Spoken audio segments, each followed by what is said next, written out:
Bismillahirrahmanirrahim. Assalamualaikum warahmatullahi wabarakatuh. Kami dari kelompok 2A akan mempresentasikan tugas besar kami yang berjudul aplikasi rumah sakit. Sebelum masuk ke dalam pengujiannya, izinkan kami untuk memperkenalkan diri. Perkenalkan teman saya, Ananta Ristawardana dengan NIM 211511004. Dan saya Muhammad Fatur Maulidana Zahra dengan NIM 211511020. Deskripsi aplikasi rumah sakit ini ialah aplikasi yang fungsinya ialah untuk petugas rumah sakit, dan isi di dalamnya itu ialah untuk menginput, menyimpan rekam medis pasien, dan transaksi pembelian obat. Adapun fitur-fitur aplikasi yang kami buat yaitu, yang pertama, file akan terbuat otomatis sesuai hari. Yang kedua, terdapat fitur login dan register. Yang ketiga, fitur pilihan rekam medis dan transaksi obat. Yang keempat, fitur pilihan poliklinik. Yang kelima, menginput data dari pasien dan pemberian nomor antrian secara otomatis. Yang keenam, transaksi pembelian obat. Dan yang ketujuh, menampilkan, menambah, mengubah, dan menghapus stok obat. Oke, di sini bagian saya adalah login register dan antrian berobat. Mari kita langsung mulai saja ke demo aplikasinya. Di sini masuk ke form login petugas. Nah, di sini kita tahu kalau bahwa di sini tidak ada yang namanya file petugas ya. Lalu kita langsung klik login. Nah, login. Nanti muncul di sini file yang bernama akun. Nah, di sini dipindahkan ke registrasi dan di sini muncul akun. Dalam akun ini tidak ada apa-apa. Lalu kita masukkan saja nama Tur Ridan tanya saya, lalu 123456778. Perilaku ini langsung masuk seperti login ya, langsung masuk ke form berikutnya. Lalu kita pilih berobat.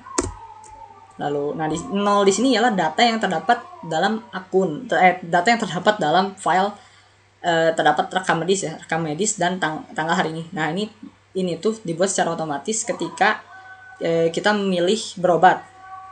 Oke. Lalu kita pilih gigi dulu ya contohnya. Lalu misalkan nama Fatur, sakit gigi geraham atas. Nah, misalkan misalkan kita lagi ya, tapi pakai nama yang sama Fatur, geraham bawah. Nah, data sudah ada. Ini kenapa potong ya? Kayak gini ya. Sebentar. Saya agak panjang. Nah, lalu misalkan ketika kita pilih umum juga terus pakai nama kita. Terus keluhannya misalkan mual, nggak bisa, tetap nggak bisa. Kenapa? Saya nggak mungkin dalam satu hari itu kita sakit yang sama namun bisa aja kemungkinan kayak misalkan pagi kita sakit gigi, tiba-tiba malamnya mual atau apa ya, itu bisa kemungkinan. Cuma batasannya saya di sini tidak boleh ada data yang sama dari namanya itu. Nah, misalkan kita pilih umum, kita kasih nama teman saya itu Ananta, misalkan mual dan demam, bisa ya, Ananta dan demam umum. Lalu kita T dan selesai. Tadi dari saya, dan di sini akan ada. Nah, ini nomor antriannya 1 dan ini nomor antrian 2.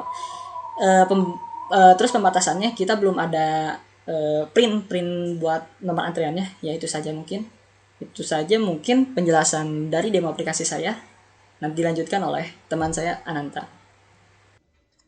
Di sini saya akan mendemokan menu transaksi obat. Yang pertama kita pilih dulu menu transaksi obat. Di sini merupakan tampilan awal transaksi obat. Terdapat 3 pilihan. Yang pertama pembelian obat, yang kedua cek stok obat, dan yang ketiga kembali ke menu awal. Yang pertama kita akan coba pembelian obat terlebih dahulu. Tekan 1. Di sini akan dimunculkan data obat yang tersedia dari namanya, harganya, stoknya, dan kategorinya.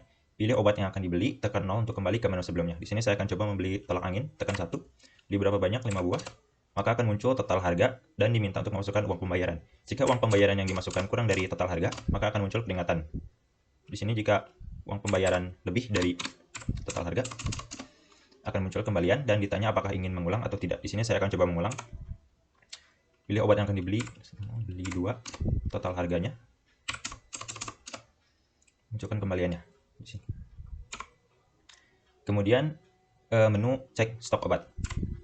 Di sini akan dimunculkan juga daftar obat yang tersedia dan pengguna dapat melakukan beberapa aksi. Yang pertama, tambah obat baru. Kita akan coba menambah obat baru.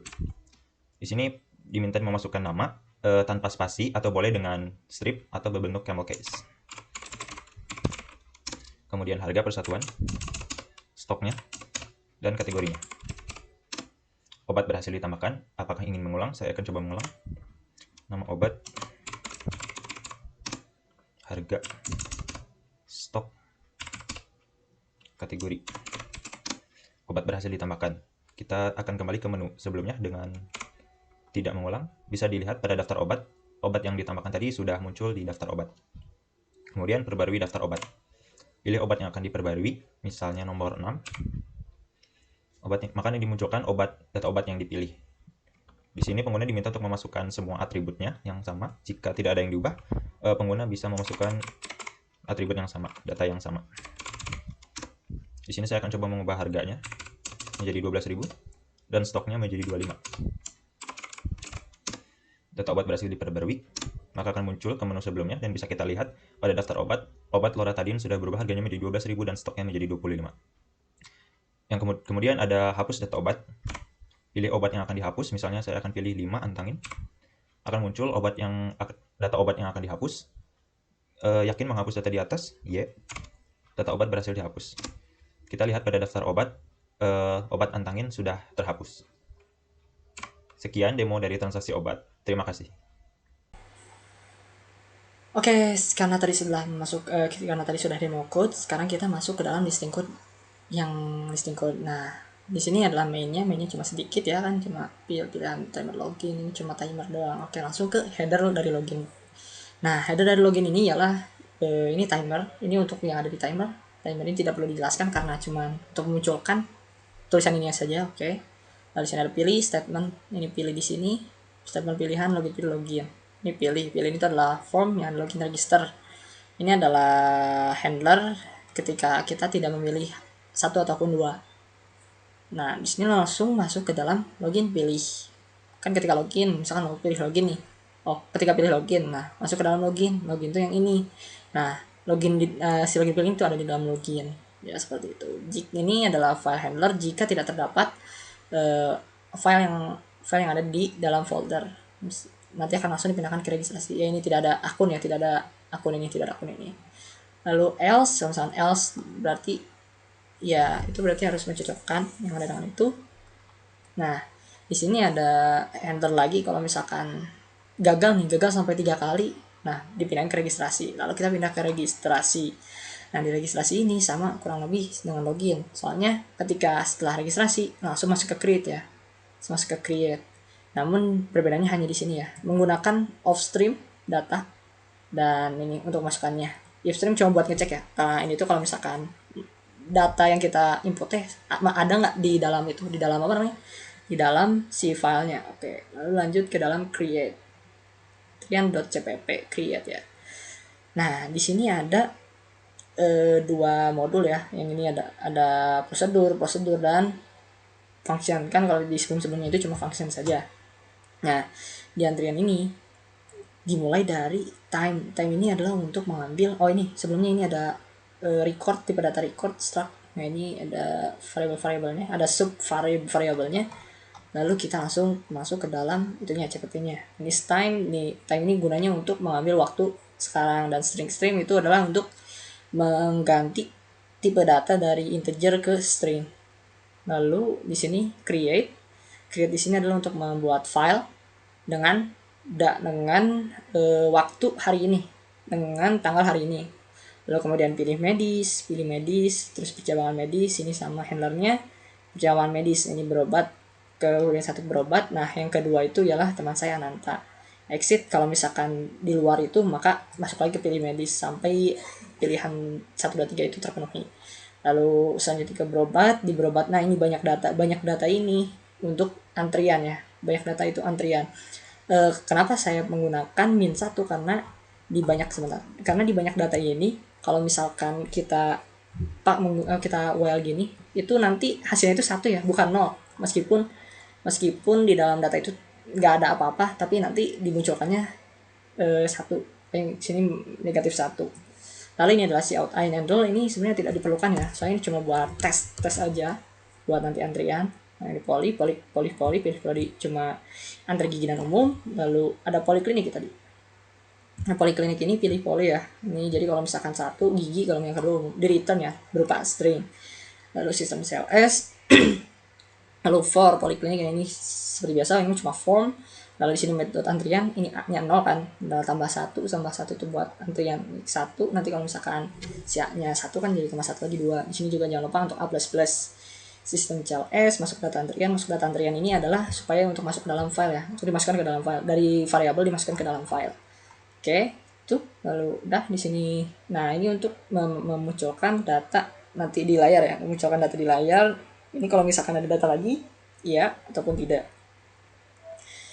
Oke, sebelumnya di masuk data antrian ini ada handler ya. Jadi kalau misalkan si namanya itu sama poli itu ya, kalau misalkan namanya sama ataupun polinya sama juga, maka eksis true, maka eksisnya false ya, else. Makanya di sini kalau misalkan namanya tidak nama dan ininya true, terus nanti dimasukkan. Kalau misalkan sama, nah berarti ya udah itu apa, dimasuki ke sini berobat, balik ke berobat. Itu saja mungkin dari saya istinya. Oke, terima kasih. Di sini saya akan menjelaskan mengenai penggunaan prosedur, function, dan file. Pertama, di sini ada struct data obat sebagai tipe data penampung atribut-atribut dari obat yang terdiri dari nama, kategori, harga, dan stok. Kemudian, yang pertama di sini ada void header untuk menampilkan judul. Menampilkan header. Yang kedua ada prosedur void menu untuk menampilkan pilihan menu pada tampilan awal.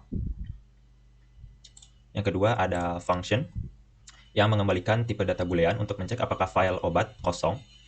Di sini pertama membuka file obat. Jika file obat ternyata tidak ada, maka file obat akan dibuat baru. Kemudian setelah itu akan dicek apakah filenya kosong. Jika kosong akan mengembalikan nilai true, dan jika filenya ada isinya maka akan mengembalikan nilai false. Selanjutnya ada function untuk menghitung banyaknya baris dalam file obat. Function ini mengembalikan nilai integer. Pertama membuka file, kemudian melakukan looping, dan menambah nilai variabel tersebut untuk mengetahui banyaknya baris dalam file obat. Selanjutnya ada prosedur void ambil data obat untuk mengambil data obat dan memasukkannya ke array. Di sini setelah filenya dibuka, maka akan melakukan perulangan sampai akhir file, dan sampai akhir file tersebut, data dari file tersebut akan dimasukkan ke variabel obat array tadi. Kemudian ada prosedur untuk menampilkan data obat, void tampilkan data obat. Prosedur ini menerima parameter berupa obat yang akan ditampilkan datanya dan banyaknya obat. Di dalamnya melakukan perulangan sebanyak banyak data yang dikirim dan menampilkan atribut dari obat. Selanjutnya ada prosedur untuk menampilkan menu pembelian obat, void beli obat. Di dalamnya akan melakukan pemanggilan beberapa fungsi. Yang pertama cek file obat tadi. Jika filenya ternyata kosong, maka akan memanggil fungsi tambah obat baru. Tapi jika filenya ada isinya, maka akan melakukan proses di beli obat, pembelian obat. Selanjutnya ada fungsi untuk menghitung harga pembelian obat dan mengembalikan nilai total harganya.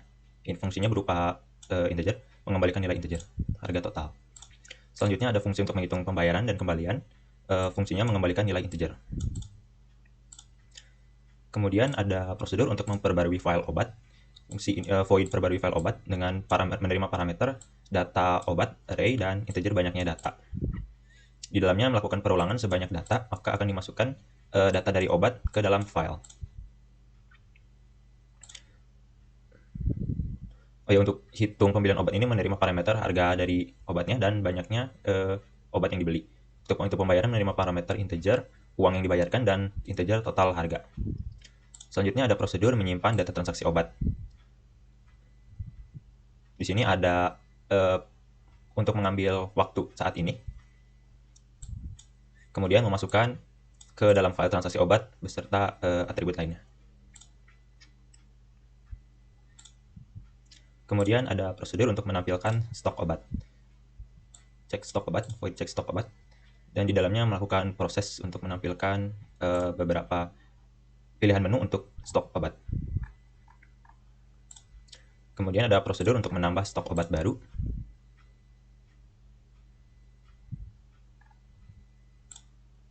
Lalu ada prosedur untuk memperbarui data obat yang dipilih.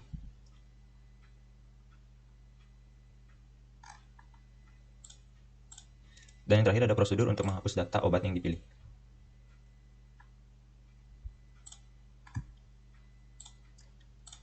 Sekian, terima kasih. Mungkin itu saja presentasi dari kami. Untuk pengembangan aplikasi belum bisa kami penuhi karena tugas besar hanya sebagai penunjang nilai dan keterampilan kami. Terima kasih. Wassalamualaikum warahmatullahi wabarakatuh.